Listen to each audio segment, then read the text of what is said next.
함께 나눌 하나님의 말씀은 사도행전 11장 18절부터 26절까지입니다. 사도행전 11장 18절부터 26절까지. 제가 한 절, 여러분이 한 절 교독하시고 마지막 26절은 함께 읽겠습니다.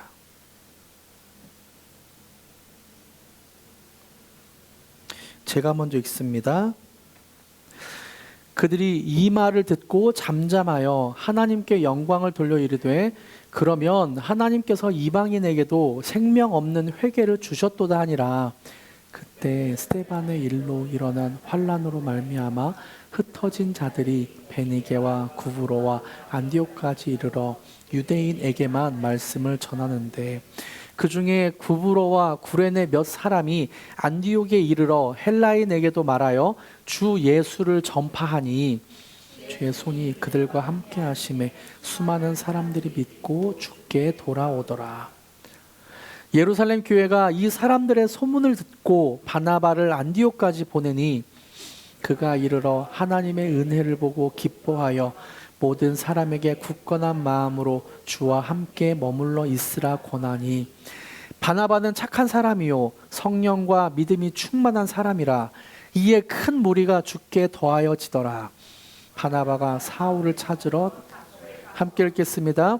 만남에 안디옥에 데리러 와서 둘이 교회에 1년간 모여 있어 큰 무리를 가르쳤고 제자들이 안디옥에서 비로소 그리스도인이라 일컬음을 받게 되었더라. 아멘. 오늘은 사도행전 11장 전체를 본문으로 유대인에게서 이방인에게로 퍼져가는 하나님 나라, 유대인에게서 이방인에게로 퍼져가는 하나님 나라라는 제목으로 함께 말씀을 나누려고 합니다. 여러분 혹시 여러분 집에만 지켜지는 어떤 독특한 문화나 규칙 같은 것이 있나요? 이것은 우리 집만 이렇게 하고 있습니다라고 하는 문화나 규칙. 예전에 유튜브를 잠깐 봤는데요. 어느 일본 여인을 길거리에서 인터뷰를 하더라고요. 그 여인은 자기 집만의 독특한 문화를 재미있게 표현했습니다. 방귀를 뀌려면 꼭 춤을 추면서 껴야 된다고 하더라고요. 그러면서 아빠가 추는 춤이 따로 있고 엄마가 추는 춤이 따로 있다 그러면서 춤을 추고 자기가 춤을 따라하고 나서 방귀 뀌는 그 모습을 보여주는데 얼마나 재밌던지. 그런 집에 살면 방귀 뀌는 것도 재밌을 것 같아요. 이처럼 집안마다 크고 작은 문화 또는 규칙이 있죠. 대부분의 한국 가정에는 매년 설날 아침에 떡국을 먹고 어른들에게 세배를 하는 문화가 있습니다. 법으로 정해진 것도 아니고 어긴다고 해서 큰일이 나는 것도 아니지만 우리는 설이 되면 당연하게 떡국을 먹고 어른들에게 세배를 하죠. 여기서 한번 생각해 보고 싶은 것이 있어요. 결혼해서 새로운 가족이 된 며느리가 있다고 한번 생각해 보세요. 이 며느리가 결혼 후 첫 설날 아침에 자신이 할 수 있는 가장 자신 있는 메뉴라며 떡국 대신 파스타를 했다고 한번 상상해 보십시오. 어떨까요? 귀엽게 보실 수도 있겠지만 어느 어른께는 집안의 질서가 흔들리는 큰일처럼 여겨질 수도 있을 것 같아요. 순간 표정이 굳어지고 아니 어느 집안이 설날 아침에 파스타를 먹어 면발을 먹어 이렇게 말을 할지도 모릅니다. 며느리가 한 행동은 나쁜 행동은 아니지만 어른들의 입장에서는 집안의 질서가 흔들리는 큰일처럼 여겨질 수도 있는 거죠. 가족의 익숙한 문화가 지켜지지 않았다는 이유만으로 명절 아침이 조금 어색해질 수 있는 상황이 생길 수도 있습니다. 이런 순간은 교회도 존재하죠. 우리 교회만의 좋은 전통, 익숙한 예배 순서, 교회에서 쓰는 글씨체, 또 사역하는 방법 등등 우리에게는 너무나 익숙한 것이 마음을 안정되게 하고 좋게 하지만 때로 교회의 문화나 전통이 너무 견고해서 우리와 다른 생각, 다른 방식, 다른 배경을 가진 사람들이 들어올 때 우리는 자신도 모르게 하나님의 일을 가로막을 수 있다는 사실을 돌아볼 필요가 있습니다. 나쁜 것은 아니지만 그들이 우리의 전통과 우리가 익숙한 것을 지키는 것은 나쁜 것은 아니지만 그것이 하나님의 일을 제한할 수도 있다는 것을 기억해야 된다는 거죠. 오늘 우리가 함께 들여다볼 예루살렘 교회 이야기가 바로 이런 순간입니다. 아주 견고한 전통을 가진 공동체에 어떤 소식이 전해지면서 이야기가 시작돼요. 1절부터 3절까지가 그 내용을 알려주고 있거든요. 같이 읽어볼까요? 1절부터 3절까지 시작. 유대에 있는 사도들과 형제들이 이방인들도 하나님의 말씀을 받았다함을 들었더니 베드로가 예루살렘에 올라갔을 때에 할례자들이 비난하여 이르되 내가 무할례자의 집에 들어가 함께 먹었다 하니 아멘. 이방인들이 하나님의 말씀을 받았다. 1절에 나오는 이방인들이 하나님의 말씀을 받았다라는 그 문장이 예루살렘 교회에 큰 충격을 주었습니다. 아마 사람들은 수군거렸을 것 같아요. 아니, 할례도 받지 않는 사람들, 이런 부정한 이방들에게 말씀을 누가 전했다고? 아니, 누가 전했대? 아니, 뭔가 잘못된 소문이겠지. 아니, 무할례자에게, 할례도 받지 않은 사람들에게 하나님의 말씀을 왜 전해? 이단이야? 근데 그 소문의 중심에 예루살렘 교회의 최고 지도자인 베드로가 있었다는 사실을 알게 되자 사람들은 충격에 휩싸였고 분노하기 시작했습니다. 그리고 나서 2절에 보면 예루살렘 교회 교인들이 어떻게 했는지 나와요. 2절 제가 읽어드릴게요. 베드로가 예루살렘에 올라갔을 때에 할례자들이 비난하여 베드로를 비난합니다. 아니, 베드로 어쩜 그럴 수 있습니까? 무할례자들에게 말씀을 어떻게 전할 수 있습니까? 그래서 비난하는 거예요. 어떻게 감히 이방인의 집에 들어갈 수 있단 말입니까? 어떻게 그들과 함께 식사할 수 있습니까? 예루살렘 교회의 할례자들이 내민 첫 반응은 비난이었습니다. 이것이 그들이 지키고 싶었던 전통이었고 마음속의 안정감이었어요.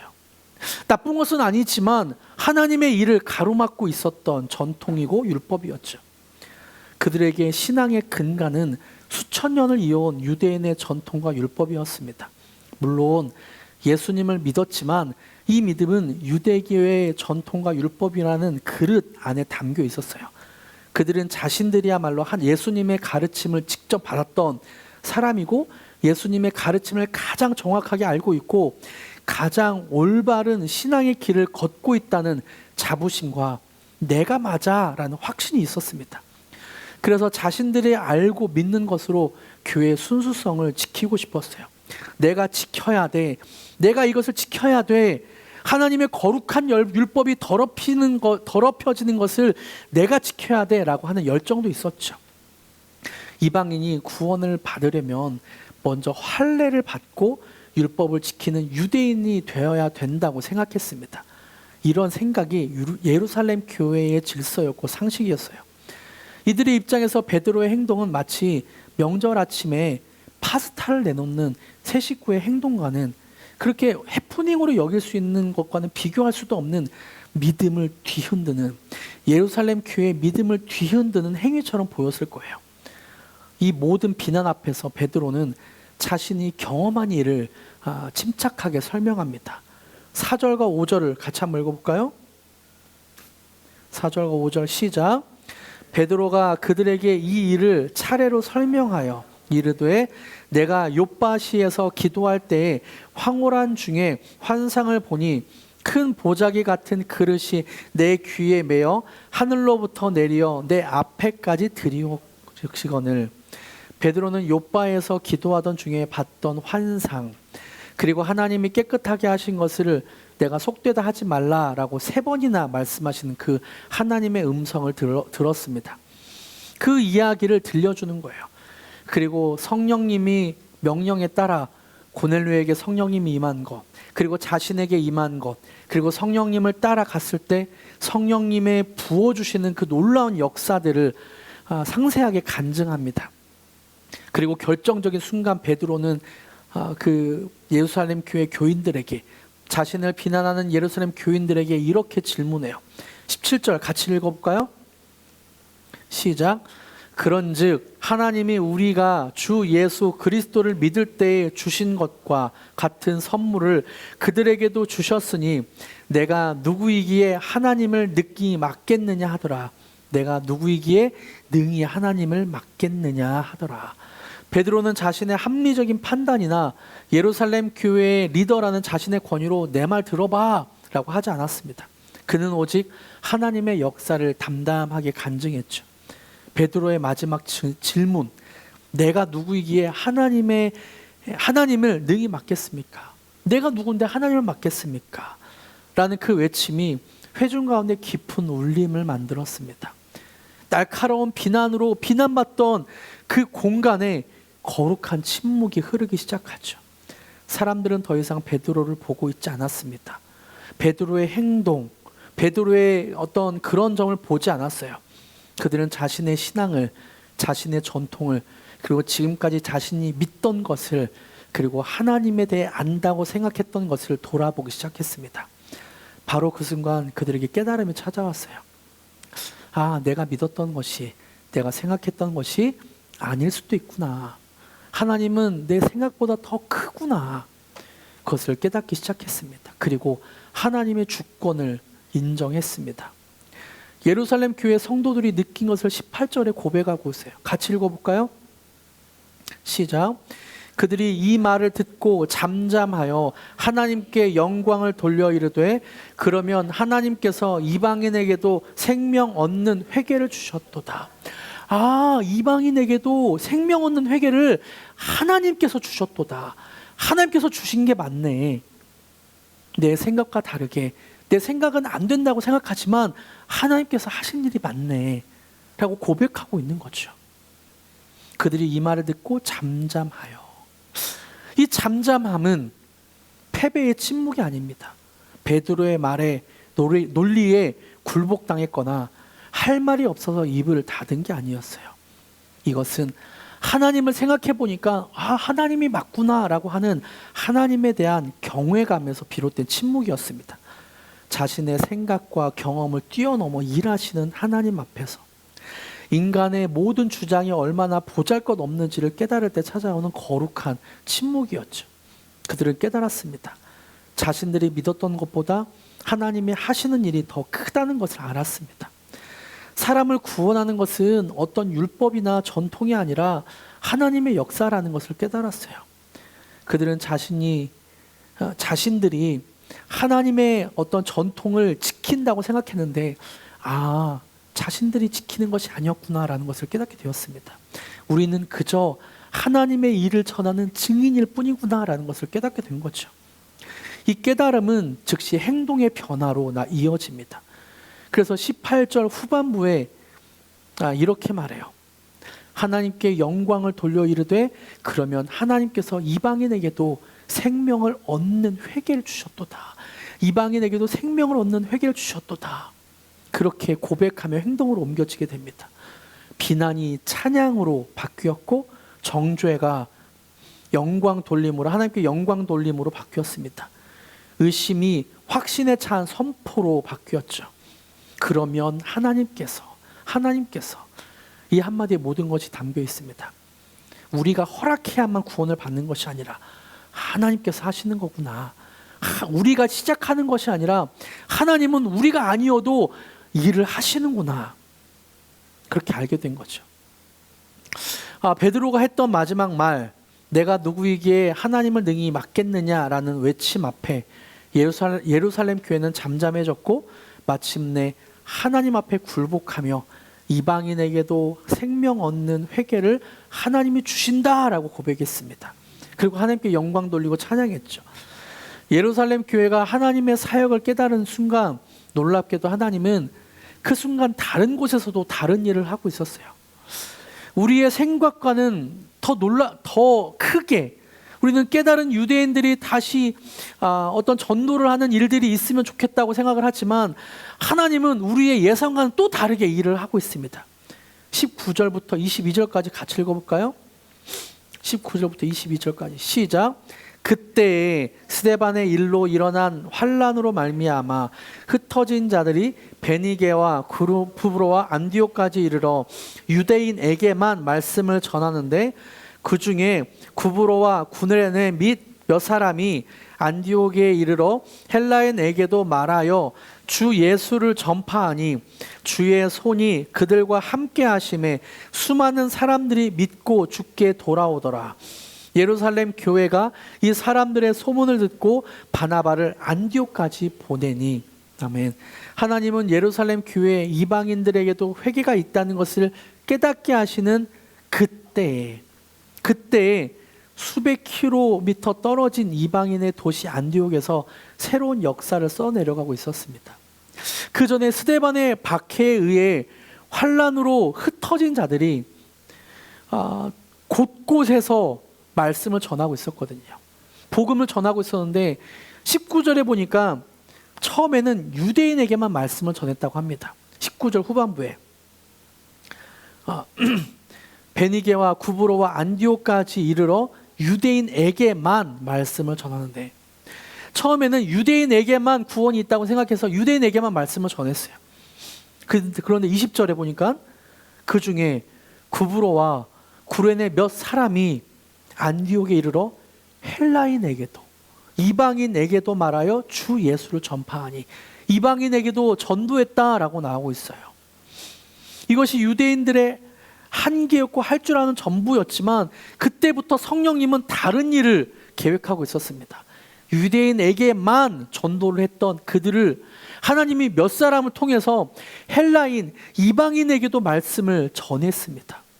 그때 놀라운 일이 생기게 돼요. 20절. 그 중에 구브로와 아닙니다. 21절. 주의 손이 그들과 함께 하심에 수많은 사람이 믿고 주께 돌아오더라. 이방인에게 전했을 때 그들과 함께 하심에, 주의 손이 그들과 함께 하심에 사람들이 믿고 예수님께 돌아오는 기적이 일어나게 되었습니다. 어떤 특별한 전략이나 전도 프로그램이 있었던 것도 아니고, 그들을 타켓으로, 이방인을 타켓으로 전도해야 되겠다라고 하는 어떤 그런 타켓이 있었던 것도 아닙니다.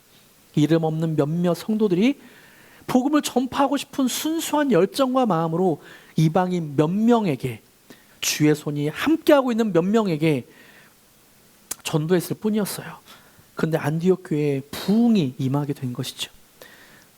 이방인들도 구원을 받게 되고 살아나는 일이 있게 되었습니다. 이 놀라운 소식이 예루살렘 교회에도 전해졌어요. 이 소식을 들은 예루살렘 교회 지도자들의 심정 어땠을까요? 며칠 전만 해도 베드로 일로 인해서 교회가 쪼개질 것 같은 그런 홍역을 견딘 거예요.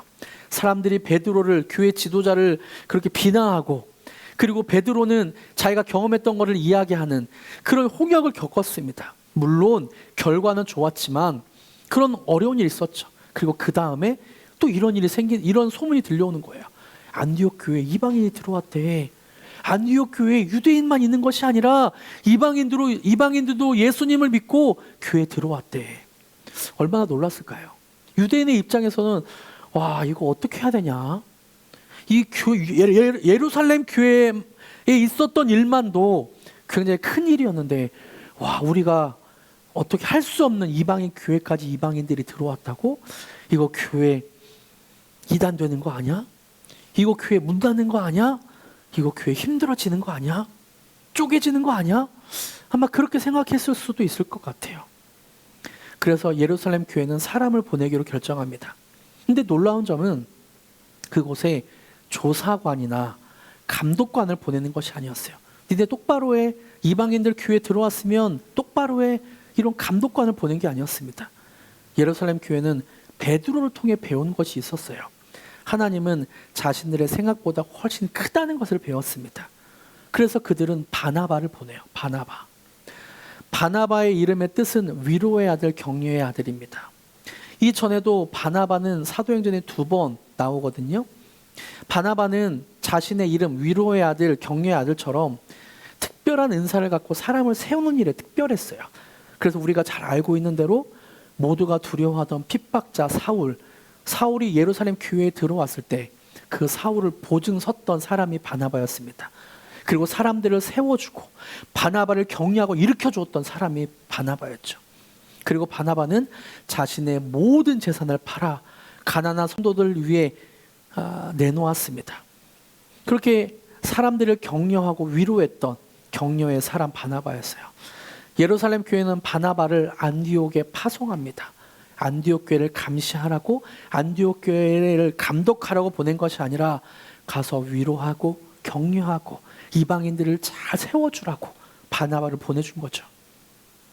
그들은 하나님의 새로운 역사 앞에서 이제는 판단자가 아니었습니다. 격려자가 될 사람을 보낸 거죠. 안디옥에 도착한 바나바는 하나님의 은혜를 보고 크게 경험했습니다. 와, 이방인들도 그렇게 정말 구원을 받는구나. 이방인들도 예수 그리스도를 고백하고 구원을 받는구나. 그리고 교회가 폭발적으로 부흥하고 수많은 사람들이 몰려오자 그는 이 모든 영광을 혼자 독차지하려고 하지 않았습니다. 내가 잘해서 그래. 내가 뛰어나서 그래. 그렇게 생각하지 않았어요. 이 큰 부흥은 나 혼자 감당할 수 있는 일이 아니구나. 동역자가 필요하다. 여기서 바나바의 위대함이 보이죠. 자신의 공로로, 자신의 뛰어남으로 포장하려고 하지 않고 자기가 감당할 수 없게 되자 다른 사람을 그렇게 데려오려고 합니다. 그의 머릿속에 한 사람이 떠올랐어요. 지금은 사람들의 기억 속에서 잊혀져 가고 있던 사람, 예전에 교회를 핍박하고 교회를 어렵게 했던 그 사람, 사울을 피해서 안디옥까지 도망쳐온 사람들이 많을 정도로 그렇게 교회를 핍박했던 사람, 바나바는 그 사울을 데리러 고향 다소에 조용히 있던 사울을 데리러 갔습니다. 교회의 적이었던 사람을 바나바는 다시 일으켜 세우고 격려하며 그렇게 데려오려고 계획을 짰죠. 편견이나 평가가 아니라 하나님의 뜻대로 사울을 교회 리더십으로 데리러 갑니다. 사도행전 11장 25절과 26절은 우리에게 큰 감동을 줘요. 아니, 사울을 이렇게 교회를 핍박했던 사울을 데리러 간다고? 아니, 그 사람을 어떻게 교회 리더로 세울 수가 있지? 하지만 바나바는 갑니다. 25절과 26절 같이 읽어볼까요? 시작. 바나바가 사울을 찾으러 다소에 가서 만남에 안디옥에 데리고 와서 둘이 교회에 1년간 모여 있어 큰 무리를 가르쳤고 제자들이 안디옥에서 비로소 그리스도인이라 일컬음을 받게 되었더라. 둘은 이제 함께 모여서 무리를 가르쳤고 제자들이 많아졌습니다. 바나바는 사울을 찾으러 다소로 직접 갔습니다. 안디옥에서 다소까지 배를 타고 가야 되고 산을 넘어야 하는 먼 길이었거든요.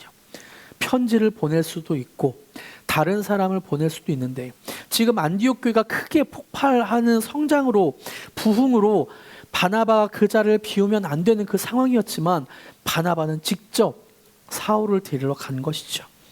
하나님 나라를 위해 기꺼이 자신을 낮추고 다른 사람을 세워주려고 직접 찾아갔습니다. 얼마나 겸손한 모습입니까? 자신에게 쏟아지던 스포트라이트를, 자신에게 쏟아지는 평가와 그 칭찬을 내려놓고 자신보다 더 크게 쓰임받을 그 사람에게 기꺼이 찾아갔습니다. 아름다운 헌신이죠. 그리고 이렇게 세워진 사울은 나중에 이방인의 사도로 세움받는 사울이 되게 된 거죠. 사울은 히브리식 이름이고 바울은 헬라식 이름입니다. 이후에는 계속해서 사울이라는 이름 대신 바울이라는 이름으로 쓰여요. 그래서 헬라식 이름으로 헬라인에게 복음을 전하는 이방인의 사도라는 이름으로 바울이라는 이름으로 계속 쓰이게 됩니다. 위대한 이방인의 사도로 바울이 세워지게 되는 그런 장면을 보여주고 있는 거죠. 바나바는 바울을 안디옥으로 데리고 옵니다. 격려의 사람 바나바와 말씀의 사람 사울, 이 두 사람이 함께 1년 동안 안디옥 교회에서 말씀을 가르쳤죠. 그리고 그 결과 놀라운 일이 일어나게 됩니다. 그 결과가 무엇인지 26절 같이 읽겠습니다. 시작. 만남에 안디옥에 데리고 와서 둘이 교회에 1년간 모여 있어 큰 무리를 가르쳤고 제자들이 안디옥에서 비로소 그리스도인이라 일컬음을 받게 되었더라. 제자들이 안디옥에서 비로소 그리스도인이라 일컬음을 받게 되었더라. 그때서야 비로소 그리스도인이라 일컬음을 받게 되었다라고 말합니다. 그리스도인, 이 이름은 그들이 스스로 만든 이름이 아닙니다. 날 그리스도인으로 불러줘 라고 말한 게 아니에요. 안디옥에 있는 이방인 사람들이 저 사람 그리스도인이래 라고 부르는 별명이었습니다. 뜻은 그리스도에 속한 사람, 작은 그리스도라는 의미입니다. 아마 우리나라 말로 표현하면 더 적당하게 예수쟁이라는 표현이 있겠죠. 저 사람 예수쟁이야. 이것은 나는 그리스도인입니다 라고 하는 긍정적인 말보다도 부정적인 말, 세상 사람들이 비꼬아서 하는 저 예수쟁이야, 저 예수쟁이 라고 하는 그런 말이었습니다. 안디옥 교인들의 말 그리고 행동에서 세상 사람들이 예수 그리스도의 모습을 보았다는 거죠. 저 사람들은 입만 열면 그리스도를 얘기해. 예수쟁이야. 저 사람들은 사는 모습이 예수를 쏙 빼닮아서 예수쟁이야. 작은 그리스도, 리틀 크라이스트, 그리스도인이라고 불렀습니다. 그리스도를 닮았네. 부정적으로 말하기도 하지만 그 삶은 진짜 대단해. 그리스도를 닮았어. 헌신해, 희생적이야. 이것은 놀라운 변화이죠. 더 이상 그들은 유대인 출신 신자나 이방인 출신 신자로 나뉘지 않았습니다. 그리고 그렇게 불리지도 않았어요. 그들은 그리스도 안에서 완전한 새로운 하나의 공동체, 그리스도인이 된 것이죠. 예루살렘 교회가 할례자나 무할례자냐라고 놓고 씨름하는 동안 안디옥 교회는 이미 그 모든 것을 뛰어넘어 그리스도 안에 새로운 정체성으로 불리고 있었습니다. 그리스도인. 여러분은 누구입니까? 여러분은 누구입니까? 저는 이렇게 불렸으면 좋겠어요. 글로리교회 교인 아니고요. 글로리교회 목사나 전도사나 안수집사, 사모님 아니고요. 그리스도인. 그 모든 걸 뛰어넘는 단어 그리스도인. 말씀을 맺겠습니다. 오늘 우리는 사도행전 11장을 통해 예루살렘 교회에서 안디옥 교회로 복음이 퍼져가는 것을 살펴보았습니다. 이것은 단순히 복음이 유대인에게서 이방인에게로 전파되었다는 것을 그런 의미를 넘어서요. 유대인의 교회에서 모든 사람의 교회로 모든 인류의 교회로 퍼져가는 것을 의미합니다. 전통에 갇힌 교회에서 성령의 이끄심에 순종하는 교회로 변화된 것을 보여주죠. 오늘 이 말씀은 2000년 전에 낡은 이야기가 아니라 오늘 우리에게도 너무나 필요한 말씀인 것 같아요. 우리 개개인에게 던지는 하나님의 말씀이기도 합니다. 여러분 오늘 하나님이 이렇게 질문하셨다면 여러분은 무엇이라고 대답하겠습니까? 너는 너만의 예루살렘에 갇혀있지 않니? 너는 혹시 할례자가 아니니? 예루살렘 교회 할례자가 아니니? 내가 가진 전통, 익숙한 방식, 너만의 생각이 너무 견고해서 내가 새롭게 하는 일을 하나님이 새롭게 하는 일을 못 보고 있진 않니? 너는 내가 누구이기에 하나님을 맡겠느냐라는 베드로의 외침처럼 잠잠히 하나님의 주권을 인정할 수 있니? 잠잠히 하나님의 주권을 인정하고 새롭게 일하시는 하나님 앞에 바나바, 격려의 사람을 파송할 수 있니? 그리고 이방인 교회였던 안디옥 교회에 파송되었던 바나바와 같이 사람을 율법의 잣대로 판단하며 에이 저 사람이 어떻게 교회 리더가 될 수 있어? 교회를 핍박하던 저 사람이 어떻게 그래? 판단하고 평가하는 것이 아니라 안디옥 교회에 하나님이 보내주신 사람이구나. 하나님의 은혜를 보고 격려하며 세워줄 수 있니? 하나님이 이렇게 우리에게 질문하신다면 여러분은 무엇이라고 대답하겠습니까? 저는 정말 소망하게는 저와 여러분 우리 교회가 예루살렘의 영광스러운 전통을 귀하게 여기기도 하지만 거기에 안주하지 않고 안디옥 교회처럼 성령의 새로운 바람에 민감하게 반응하길 바랍니다. 성령님의 새로운 역사하심, 성령님의 새로운 일하심에 민감하게 반응하는 교회가 되기를 소망하고 있습니다. 그래서 세상 사람들이 우리를 보며 저들은 진짜 그리스도인이다, 그리스도인 예수쟁이다 라고 인정하는 놀라운 역사가 일어나길 바랍니다. 할렐루야. 그렇게 되길 축복합니다. 할렐루야. 함께 원하고 바라고 기도합니다. 고백하며 기도하기로 합니다. 하나님, 내가 진짜로 예수쟁이가 되기로 합니다. 그렇게 고백하기로 합니다. 이 세상을 살아가는 동안에 나의 힘을 의지할 수 없으니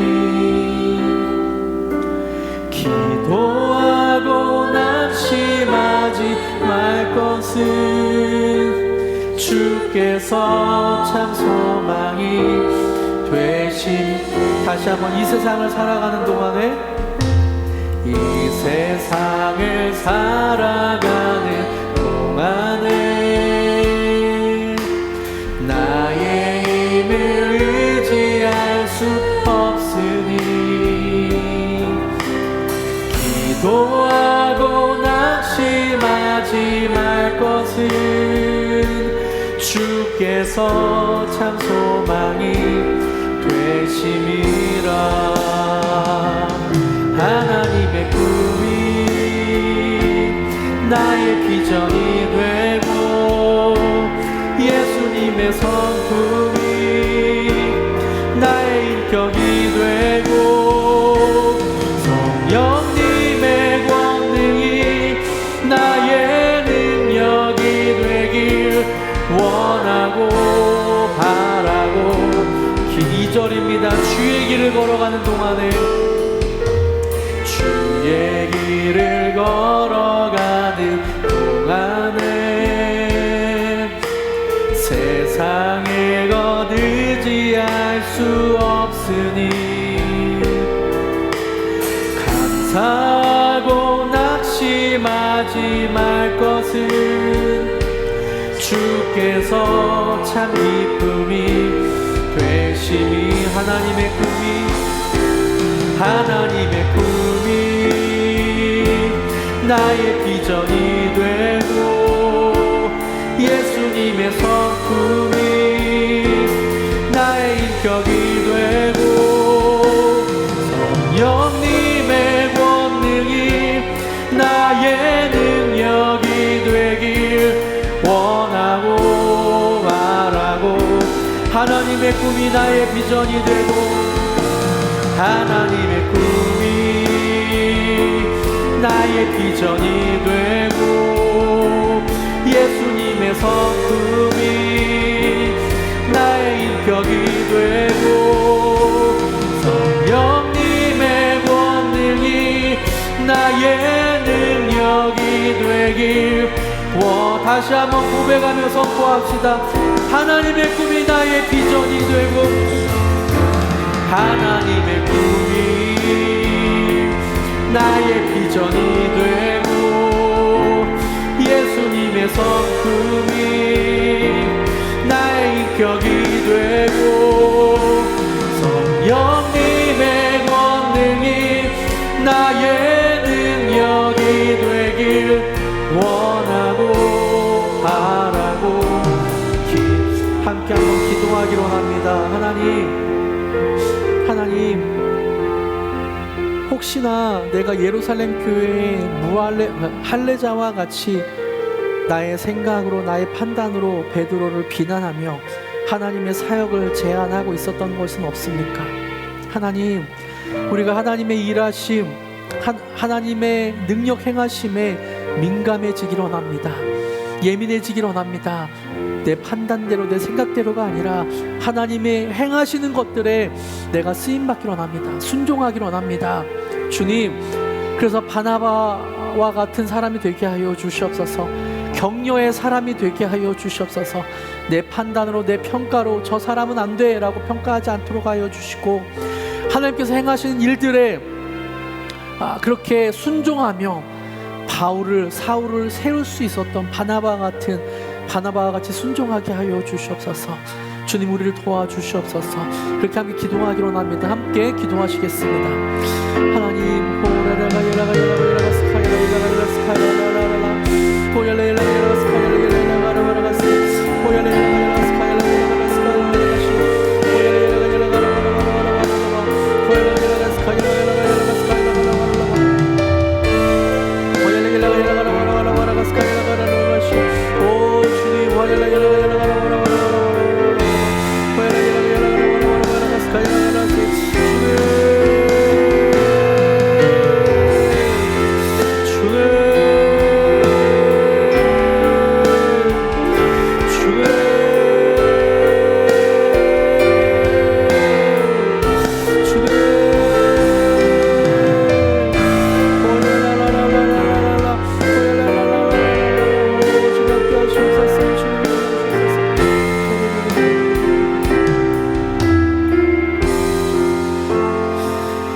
그런 하나님, 우리가 예루살렘 교회의 할례자처럼 사람들을 평가하고 베드로를 비난하는 옹졸한 마음이 되지 않도록 하여 주시옵소서. 그리고 주님의 일을 깨닫고 이방인에게도 회개가 일어난다라고 순종하는 자세가 있게 하여 주시옵소서. 뿐만 아니라 바나바와 같이 저 사람이 무슨 교회를 세운다고 그래, 저 사람은 안 돼 라고 하며 자기의 판단, 자기의 평가로 평가하는 것이 아니라 사울을 능히 격려하며 일으켜 위로하며 일으켜 세웠던 바나바와 같이 되게 하여 주시옵소서. 하나님의 행하신 일들에 우리의 시선이 있게 하여 주시고, 그리고 하나님의 꿈이 나의 꿈이 되게 하여 주시고, 우리의 성품이 하나님의 성품으로 날마다 변화되어 가게 하여 주시옵소서. 그렇게 행하실 주님을 찬양하며 예수님의 이름으로 기도드립니다. 아멘.